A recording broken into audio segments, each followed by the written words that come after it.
I gave my client a beautiful explanation and it totally fucked me. I was in a meeting, ran a short diagnostic for a client, and the client says, Greg, present your observations. I did. I said, straight out of the gate, your guys aren't having enough authentic conversations. What did the client say? Client went back and said, that's counterintuitive, Greg. We follow a policy of approachability and we live that policy. So I said, yeah, approachability is all good, but because you have a policy of approachability doesn't mean that your managers are taking time to listen to these guys. And the client goes, that's counterintuitive. Again, I went into my explanation. And as I completed my explanation, I could just see the client's eyes glazing over, and the client says, I'm just confused. I lost the plot. I don't know what's happening next, but I completely lost the plot. What could I have done better? I've been thinking about this. Thing number one, I'm an introvert, and one of my attributes as an introvert is I need time to reflect. I need time to think, and I just jump into the details. What I could have done is leverage that and got the client to think.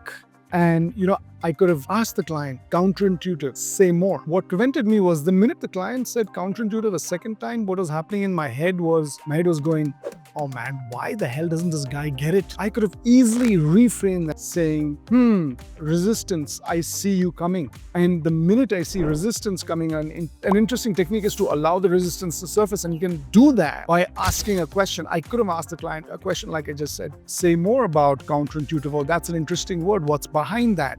Remember, who's asking the question wields the power. So if I had done that, I could have very quickly got the client engaged, and it could be like a 50-50 discussion, and not me and not the client shooting questions at me and me just being an answer factory. And we could have kind of flipped that dynamic around.